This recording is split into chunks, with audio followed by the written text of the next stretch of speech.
السلام علیکم ورحمۃ اللہ وبرکاتہ۔ امید ہے کہ آپ حضرات خیریت سے ہوں گے اور اللہ تبارک و تعالی ایسے ہی آپ لوگوں کو خیریت کے ساتھ خوش رکھے۔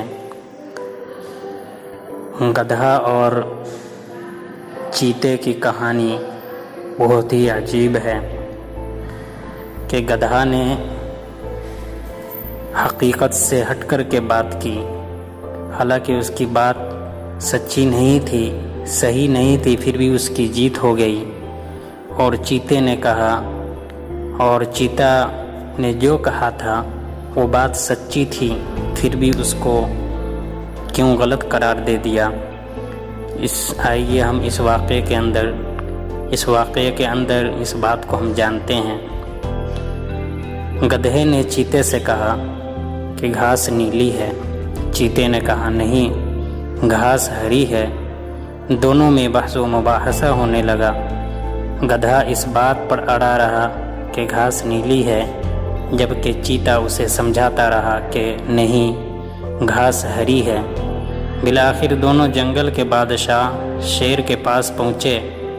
گدھے نے شیر سے کہا، بادشاہ سلامت، یہ دیکھیے اس چیتے کو، یہ کہتا ہے کہ گھاس ہری ہے، جبکہ آپ جانتے ہیں کہ گھاس نیلی ہے، کیا ایسا نہیں ہے؟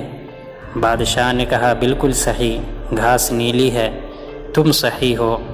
گدھے نے کہا، تو پھر اس چیتے کو اس بات کی سزا ملنی چاہیے۔ بادشاہ نے چیتے کو 1 سال قید کی سزا سنائی۔ گدھا ناچتا، کودتا، پھاندتا سارے جنگل میں پھرتا رہا اور چیتا ہکا بکا کھڑا رہا۔ بالآخر اس نے پوچھا، بادشاہ سلامت، یعنی چیتے نے پوچھا کہ بادشاہ سلامت، آپ تو جانتے ہیں کہ گھاس ہری ہے، پھر بھی آپ نے مجھے سزا دے دی۔ بادشاہ نے کہا، میں جانتا ہوں کہ گھاس ہری ہے، لیکن تمہیں سزا اس بات کی نہیں مل رہی ہے کہ تم نے کچھ غلط کہا، تمہیں تو سزا اس بات کی مل رہی ہے کہ تم ایک قابل اور عقل مند جانور ہونے کے باوجود ایک بیوقوف گدھے سے بحث و مباحثہ کرتے رہے۔ تمہیں اس بیوقوف گدھے کی باتوں کو سننے اور حقائق اور دلائل دینے کی پاداش میں 1 سال کی سزا دی جا رہی ہے۔ تو میرے محترم بزرگوں، آپ اس واقعے سے آپ جان سکتے ہیں کہ بیوقوفوں سے اپنی دلیل نہیں پیش کرنی چاہیے بیوقوفوں کے سامنے۔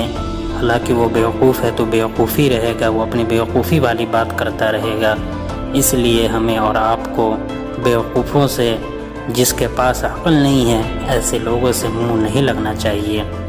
اگر یہ واقعہ پسند آیا ہو تو آپ اس کو لائک کریں، شیئر کریں، اور اگر میرے چینل کو سبسکرائب نہیں کیا ہے تو میرے چینل کو سبسکرائب کر لیں۔ السلام علیکم ورحمۃ اللہ وبرکاتہ۔